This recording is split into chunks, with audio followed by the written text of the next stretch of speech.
Hello everyone. So my name is Yuvraj Singh Khurana, I'm BBA student. You are microbiology and anatomy mentor, Medico Paji. Who are new to this video, I want to tell I will clear your concepts as well as tell you how to present in exams. I will tell you both. So today's video is about anthrax. So anthrax एक नई सी disease है, आपने कभी सुनी है नहीं सुनी doesn't matter, कोई बात नहीं, आज आपको पता लग जाएगा. So causative organism, virulence factor, mode of transmission, clinical feature, clinical types and lab diagnosis. ठीक है. So thought, your progress doesn't have to be seen, congratulated or validated by the others for it to be real. So work for yourself, not for showing to anyone कि यार मैंने ये उखाड़ लिया जिंदगी में, मैंने वो उखाड़ लिया. किसी को दिखा के कुछ नहीं मिलना आपको. जो पीपल आपको जज कर रहे हैं उनका भी उनसे आपने जजमेंट लेनी ही क्यों है. अपने लिए करो जो करना है. Okay. So anthrax is caused by the bacillus anthracis. So नाम में ही बैसिलस है. ठीक है. So it is a gram positive bacilli. ठीक है जी. सो मैंने बैसिलस एंथ्रासिस के बारे में इतना कुछ आपको जनरल में बताया, इतना कुछ कि it is a biggest largest bacteria. पता नहीं करोड़ों बारी मैंने पूछा हुआ है कि सबसे बड़ा मेडिकली सिग्निफिकेंट बैक्टीरिया कौन सा है, तो आपका आंसर बैसिलस एंथ्रासिस होना चाहिए. बट फिर बच्चे भूल जाते हैं. I don't know. First pathogenic bacteria see under the microscope. सबसे पहले यही bacteria was discovered which causes disease in humans. ये फर्स्ट पैथोजेनिक बैक्टीरिया है. Very very very important. First bacteria to be isolated in pure culture by the Robert Koch. So Robert Koch ने सबसे पहला culture perform किया था on the organism bacillus anthracis. ये भी मैंने आपको जनरल में करवाया. And anthrax vaccine was the first live attenuated bacterial vaccine. तो इस लाइन से बच्चे कंफ्यूज हो जाते हैं कि first vaccine was anthrax vaccine. No, it is not first vaccine. It is a first live attenuated first condition and second bacterial vaccine. So first vaccine was against the cowpox and then smallpox. So cowpox and smallpox was my first vaccine to be developed. First live attenuated bacterial vaccine is my anthrax vaccine. And first bacteria to be isolated in pure culture is also Bacillus anthracis, and first pathogenic bacteria to be seen under the microscope is also the Bacillus anthracis, and it is also a largest या biggest bacteria. So virulence factors. So capsule and anthrax toxin is the main virulence factor. So बेटा इसका capsule मैंने आपको कितनी बारी general में पढ़ाया. It is a polypeptide in nature. Polypeptide. Streptococcus का कैसा था, मैंने फर्स्ट वीडियो में आपको कराया. स्ट्रेप्टोकोकस उसका कैसा था, उसका was made up of hyaluronic acid. Polypeptide से भी बना होता है बट हाइलुरोनिक एसिड से भी बना होता है. Inhibits the what is the function of the capsule. कोई भी बैक्टीरिया उठा लो, कोई भी कुछ भी और माइक्रो ऑर्गेनिज्म उठा लो, उसका कैप्सूल का ज्यादातर का मेन यही काम है कि it will inhibit the phagocytosis, complement mediated phagocytosis, या only you can remember phagocytosis. So capsular antigen is MCQ favourite question कि कौन सा plasmid is coding for the capsule synthesis of the bacteria. That is my PXO2 gene. So PXO2 gene is responsible for the capsule synthesis in the Bacillus anthracis. Next is my anthrax toxin. So anthrax toxin has 3 fragments. कि अगर ये मेरा toxin है उसके 3 parts हैं इस toxin के. First is my edema factor, then is my protective factor, then is my lethal factor. So edema factor क्या होता है. एडिमा मतलब एडिमा क्या होता है, सो जाना, स्वेलिंग होना. So it is an active fragment. So main fragment of the anthrax toxin is edema factor. So edema बोल लो या edema बोलो, जो मर्जी बोल लो. Act as a adenyl cyclase. अब adenyl cyclase एंजाइम की तरह एक्ट करेगा. उसकी वजह से क्या होगा, it will increase the CMP levels. CMP levels increase हो गए, उसकी वजह से the water and sodium intake will be more. Water and sodium intake will be more, leading to the edema. So it will lead to the edema. आपको मैं आगे करवाऊंगा कि जो मेरी एंथ्रेक्स की लीजन होती है, एंथ्रेक्स की लीजन के आसपास एडिमा होता है. तो एडिमा का reason is my this edema factor of the anthrax toxin. It is active factor. अब अगला होता है protective factor, that is a binding factor. Suppose करो ये मेरा होस्ट सेल है, this is my host cell. तो होस्ट सेल के ऊपर ऐसे रिसेप्टर है, तो इस रिसेप्टर पे मेरा एक्ट करेगा टॉक्सिन। तो टॉक्सिन के दो तीन फ्रेगमेंट्स हैं, ठीक है, बट दो फ्रेगमेंट मैं आपको समझाऊंगा। पहले फर्स्ट कौन सा था, एडिमा, सेकंड इज प्रोटेक्टिव। जो मेरा प्रोटेक्टिव फैक्टर है, protective factor is my binding factor, कि यहां पर वो जाके बाइंड हो जाएगा। This is my binding factor, कि जो मेरा रिसेप्टर के साथ सिर्फ इसका काम क्या है, सिर्फ बाइंड होना, और इसने कुछ नहीं करना, ये बाइंड होगा। This is my protective factor. अब इसके ऊपर क्या लगा हुआ है, oedema factor, oedema factor. So this edema factor is a men active site, is a men active fragment. ये बाइंड हुआ, एडिमा बाइंडिंग फैक्टर सेल के अंदर नहीं जाएगा, एडिमा फैक्टर होस्ट सेल के अंदर जाएगा। अगर मान लो बाइंडिंग फैक्टर हो ही ना, मान लो, तो अगर बाइंडिंग फैक्टर हो ही ना, तो कभी टॉक्सिन होस्ट सेल के साथ चिपक ही नहीं पाएगा। अगर वो होस्ट सेल के साथ चिपक ही नहीं पाएगा, तो कभी एक्टिव फ्रेगमेंट अंदर ही नहीं जा पाएगा, एडिमा फैक्टर अंदर ही नहीं जा पाएगा, और कभी इंफेक्शन होगी ही नहीं। सो बेटा लोग कहते हैं कि बाइंडिंग फैक्टर का काम क्या है, बाइंडिंग फैक्टर ने स्टार्ट कराना है, उसने ही बाइंड होना है, तब भी कुछ आगे काम चलेगा। So protective factor is a binding factor, binds to the host cell receptors and enables the entry of the other fragments. So lethal factor, it causes cell death, cleaves the host, MAPK. MAPK is mitogen activated protein kinases. These are the important enzyme. You will, इसका बहुत ही सुंदर सा diagram दिया हुआ है इसके पूरे cycle का, पाथ का, in the Robbins. So please read Robbins. So lethal factor causes cell death. Cell death, how it is causing cell death? By inhibiting the important enzymes, that is my mitogen activated protein kinases, and toxin synthesis is coded by the plasmid PXO1 या PX01, and capsule was coded by the PXO2. Next is my mechanism of mode of transmission, कि कैसे anthrax is causing my cutaneous lesions, why I am studying in the skin infections, वो आपको आगे पता लगेगा। और ये एक बंदे से या दूसरे बंदे में कैसे आ रहा है, या ये ह्यूमन टू ह्यूमन ट्रांसफर भी हो रहा है कि नहीं। सो it is first it is a zoonotic infection. तो जूनोटिक इन्फेक्शन का मतलब क्या होता है, कि ऐसी इन्फेक्शन जो प्राइमरली एनिमल्स में फैल रही है, but humans are the accidental host because of the interference of the human species in every area. So humans acquire infection by the cutaneous mode, which is the most common route of infection.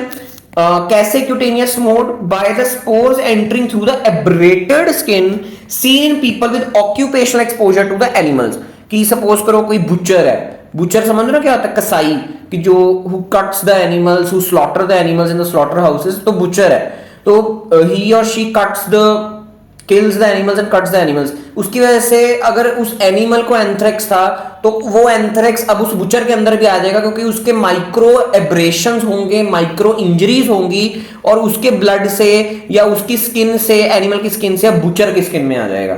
So this is the one of the most common cause of the this क्या कहते हैं, anthrax. तो anthrax तभी होगा जो farmers हैं, जो जिनका ऐसी ऑक्यूपेशन है which is related to the animals, because it is a zoonotic infection primarily infecting the animals. Humans are the accidental hosts. Inhalation of the spores, ठीक है, स्पोर्स अगर इनहेल कर रहे हो, if the animals is infected, it is spreading that spores from its droplets, and that droplets in inhaled by you, causing the anthrax. Ingestion of the animal infected with anthrax, कि आपने animal ही खा लिया जो anthrax infected था, इसलिए जितने if you are eating this animals and all, you are slaughtering them, you are paying for slaughtering them, please stop as much. मतलब basically they are very innocent.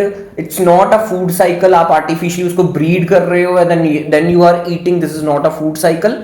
This is just your क्या कहते हैं, अपने आप को खुश रखने के लिए, कि this is a food chain, this is the food cycle, ये ऐसा ही चलता है. This is all your myths. This is all your bubbles you are creating on outside of yourself to protect yourself. So please consider this thing also. So clinical features, there are 3 types of clinical features here, जिसको मैं बोलता हूँ 3 classification of the anthrax. First is my cutaneous anthrax, कि जो skin पे lesion हो रही है, and it is the most common and it is the self limiting disease. Cutaneous anthrax is not a problem. Pulmonary anthrax and intestinal anthrax is a basically problem. So pulmonary anthrax is also a fatal disease. It's a very fatal disease, and intestinal anthrax is also highly fatal, but it is very rare and it causes bloody diarrhea. Bloody diarrhea के और कौन कौन से cause है आपको पता होना चाहिए. First is my amoebiasis, that is my Entamoeba histolytica, amoebic dysentery, first cause. और कौन सा कॉज है? शिगेला. तीसरा एंटेरो इन्वेजिव इकोलाई. सारे E coli is not causing dysentery. और आपको रेयर कॉज कौन सा पता लग गया है? That is my intestinal anthrax. Intestinal anthrax this is very rare. ये नहीं कि आपने पहले, ये नहीं आपसे कोई टीचर पूछ रहा है कि ब्लड डायरिया का कॉज बताओ, आप इंटेस्टिनल एंथ्रेक्स सबसे पहले बता रहे हो, तो वो गलत है. दैट जो रेयर चीजें होती हैं बिल्कुल एंड में बताते हैं. सबसे पहले कॉमन चीजें बतानी है कि अमीबिक डाइसेंट्री हो सकता है, शिगेला हो सकता है, एंटेरो इन्वेजिव इकोलाई हो सकता है. मेन तो 3 यही कॉजेज है डाइसेंट्री के, बाकी बहुत सारे आपको मिल जाएंगे. सो इंटेस्टिनल एंथ्रेक्स आपने बिल्कुल एंड में बोलना है बिकॉज़ वेरी रेयर. कॉमन चीजें हमने बिल्कुल पहले बोलनी होती हैं. So cutaneous anthrax is known as hide porters disease. तो हाइड पॉटर डिसीज इसको क्यों बोलते हैं कि जो ऐसे पीपल जो एनिमल स्किन को अपने ऊपर लगाते हैं हाइड होने के लिए, ठंड से बचने के लिए, they are using animal skins, they make the clothes from the animal skin, तो उनको भी एंथ्रेक्स हो जाता है, क्यूटेनियस एंथ्रेक्स, क्योंकि उनके स्किन में एंथ्रेक्स था उस एनिमल के, वही स्किन के कांटेक्ट में आपकी स्किन आ गई बिकॉज आपने वही एनिमल स्किन डाल ली है. That is very cruel. तो वो क्रूएलिटी की वजह से एंथ्रेक्स आपको हो गया, उस एनिमल को था. Next is pulmonary anthrax is known as wool-Sorter's disease. So it is very very common in the people who are doing the wool work. ठीक है, जो wool factories में काम करते हैं उसकी वजह से जो wool उतारते हैं sheeps में, the anthrax is very common. तो उनके ड्रॉपलेट से, sheep के ड्रॉपलेट से comes in you as anthrax and causes pulmonary anthrax. It comes Bacillus anthracis comes in your body obviously through the inhalation route. And most common form is cutaneous, and pulmonary anthrax is rare as compared to the cutaneous. सबसे common 95% cases is of cutaneous anthrax only 5% is of pulmonary anthrax plus intestinal anthrax. So who are risk to the cutaneous anthrax? First is my dock workers, butchers, farmers are at risk of acquiring cutaneous anthrax. And मैंने पहले ही बोल रहा wool factory workers are at high risk of the pulmonary anthrax. Mechanism of anthrax is spores through the abrated skin. Cutaneous skin से जाएगा and इसका क्या है? Inhalation of the spores. Next is इसकी lesion कैसी है? दोनों की lesions कैसी है? तो बेटा जो मेरा respiratory this pulmonary anthrax है उसकी होगी hemorrhagic pneumonia. There can be blood in the sputum. There can be cavity formation in the lungs. So bacilli spread by the lymphatics and blood to the all over the body. So hemorrhagic pneumonia. Whereas the cutaneous anthrax का जो lesion होती है इसको हम बोलते हैं malignant pustule. Malignant pustule having black necrotic eschar surrounded by non-pitting edema. देख रहे हो कि ब्लैक कलर का एशार है और साइड में non pitting edema is there. This is known as malignant pustule seen in the case of the anthrax. Very very very important. तो मैंने आपको स्टार्टिंग बोला है क्यूटेनियस जो मेरा क्या है cutaneous anthrax is self limiting whereas the pulmonary and intestinal anthrax is dangerous. That is very fatal. So bad prognosis and fatal. Next is my lab diagnosis, very very important. तो इसकी lab diagnosis is extra important because इसमें बड़े अजीब से नाम आने हैं. Medusa head, bamboo stick और बड़ा कुछ है इसमें. ठीक है, तो इट्स इज इंपॉर्टेंट. ये फेवरेट क्वेश्चन होता है फॉर एग्जामिनर्स टू आस्क क्योंकि इसमें बड़ी सारी लैब डायग्नोसिस अजीब से नाम है. Inverted fir tree appearance, Medusa head appearance और पता नहीं क्या क्या है, स्टॉमी स्काई अपीयरेंस. तो इसके बड़े अजीब से नाम है और ये फेवरेट क्वेश्चन है नीट पीजी में भी पूछने का. अगर आप इस साल का नीट पीजी पिछले साल का देखोगे, अभी तो इस साल का हुआ नहीं है, पिछले साल का देखोगे तो आपको पता लगेगा कि हाँ भाई एक क्वेश्चन हर साल रिपीटेडली दैट इज एंथ्रेक्स से आ रहा है, वो भी उसकी लैब डायग्नोसिस, क्योंकि अभी आपको मैं बताऊंगा क्यों इसकी लैब डायग्नोसिस इंपॉर्टेंट है। So sample collection, pus swab for cutaneous, sputum for pulmonary, बाकी you can take if there is dissemination you can also take blood and CSF. Gram staining में क्या दिखेगा, ग्राम पॉजिटिव बैसिलाई, ये देख रहे हो ये ग्राम पॉजिटिव बैसिलाई है, और ये गोले गोले क्या है, गोले गोले क्या है, गोले गोले are my pus cells, so these are my pus cells and these are my gram positive bacilli. देख रहे हो कितनी बड़ी बड़ी बैसिलाई है, ये एक बैसिलाई है, कितना बड़ा बैसिलाई है, so it is the largest bacilli.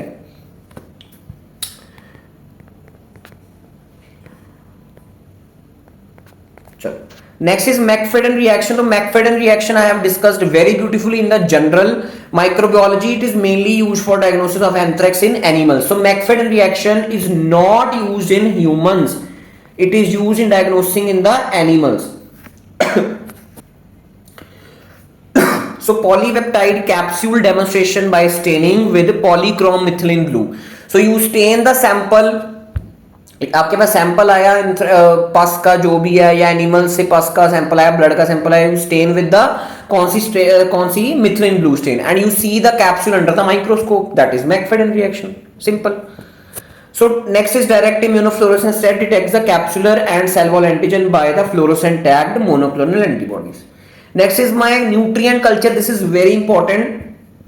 So nutrient agar colonies are 2 to 3 mm in size, irregular grayish white with frosted glass appearance. तो nutrient agar पर कौन सी colonies आपको दिखती हैं, frosted ग्लास अपीयरेंस. तो इसकी एक फोटो तो नहीं है, मतलब ग्लास जैसी दिखती है, फ्रॉस्टेड ग्लास अपीयरेंस. एक तो आपने ये पॉइंट याद रखना. अभी इंपॉर्टेंट सारे ये एमसीक्यू पॉइंट शुरू हो रहे हैं, और अगर एंथ्रेक्स की लैब डायग्नोसिस आएगी तो आप ऐसे पॉइंट्स अगर नहीं लिखोगे तो नंबर नहीं मिलने हैं.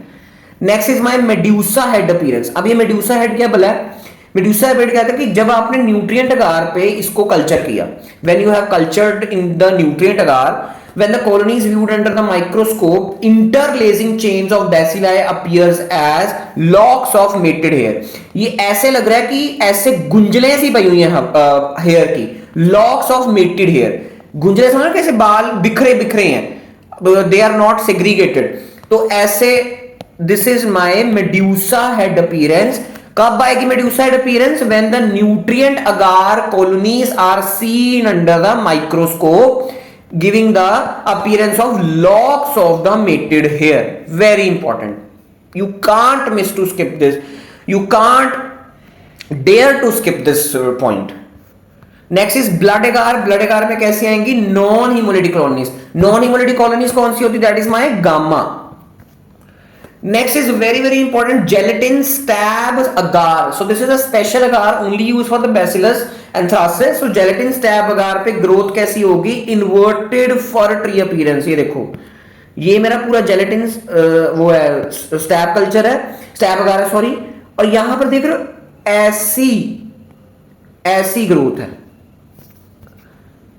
ये सेकंड आपको शायद थोड़ा दिख रहा है, ऐसी ग्रोथ है. इन्वर्टेड फर ट्री, इसको मैंने क्यों बोला, फर ट्री आपको शायद पता होगा, ऐसा होता है कुछ ऐसा. This is my for tree, जैसे फॉन्स वाला ट्री होता है, जैसे हम क्रिसमस ट्री लगाते हैं, दैट इज फर ट्री. अब इसी फर ट्री को मैं उल्टा कर दूं लाइक दिस, तो ऐसे अपीयरेंस है. पता नहीं किस साइंटिस्ट ने नाम दिया, बट ऐसे अपीयरेंस है. So maximum liquefaction on the surface than at bottom. Surface पे मैक्सिमम है ग्रोथ या liquefaction. So inverted fir tree appearance on the gelatin stab agar. Next very important, जब आप कल्चर स्मीयर करोगे, कोई भी मान लो आपने नॉन हीमोलिटिक कॉलोनी उठा लिया, जेलेटिन स्टैब कल्चर उठा लिया और उसकी आपने ग्राम स्टेनिंग कर दी, तो कैसी आपको अपीयरेंस मिलेगी, बैम्बू स्टिक अपीयरेंस. देख रहे हो कि ऐसा लग रहा है कि एक लंबा सा बैसिलाई है, कितना लंबा, पूरा ऑयल इमर्शन फील्ड उसने घेरा हुआ है, पूरा ऑयल इमर्शन फील्ड उसने घेरा हुआ है. This is my bamboo stick appearance, but ये पूरा नहीं है, इसमें अंदर ऐसे सेग्रीगेशंस है. So this is my bamboo stick appearance seen on the microscopy of the culture smear. Next is spores are demonstrated by the hot malachite green and acid fast staining using 0.25% of the sulfuric acid, and molecular method is my PCR. तो PYQ simple है, PYQ या तो short note and anthrax आता है, और करोड़ों बारी question आ चुका है लैब डायग्नोसिस ऑफ एंथ्रेक्स. हाथ जोड़ के कह रहा हूं कुछ भी छोड़ देना, बट लैब डायग्नोसिस सबसे important, McFadyean reaction, frosted glass appearance, Medusa head appearance, locks of matted hair, non haemolytic colony, gelatin stab पे inverted fir tree and bamboo stick appearance. ये आपने लिखना ही लिखना है, नहीं तो नहीं मिलने एंथ्रेक्स के लैब डायग्नोसिस में नंबर। और नीट पीजी में इन्वर्टेड फर ट्री बहुत बारी आता है, बैम्बू स्टिक बहुत बारी आता है, मेड्यूसा हेड बहुत बारी आता है, प्लीज। सो अ फार्मर उन्होंने ऑक्यूपेशन दे दी है, presented with an outpatient in the outpatient environment OPD with history of papulovesicular rash over the neck region developed into coal black necrotic wound for past 3 days। Black colour का हो गया, पहले वो छोटी सी lesion थी, now it turns into black. After being examined, doctor sent a tissue from the necrotic area to laboratory. Gram staining revealed gram positive rod shaped bacilli arranged in chains। ठीक है, चेन्स में arrange है, chains है तो क्या है, that is bamboo stick. बाकी ये बड़े बड़े होते हैं, वैसे चेन्स यहां पर भी आपको दिख सकती हैं। सो दिस इज माय, इन्होंने यहां पर आपको पता कैसे लगा, कोल ब्लैक लिख दिया उन्होंने, क्या लिख रहा है, coal black necrotic rash. So this is important hint. क्या नाम था, that is malignant pustule. So this is my anthrax. So this was all about today's video. कोई भी डाउट हो यू कैन कमेंट और DM on Instagram, link is in description. Please share to your juniors, seniors, to your batchmates, to your friends of the different colleges, and please be kind to humans, animals, and environment. Thank you. Bye bye.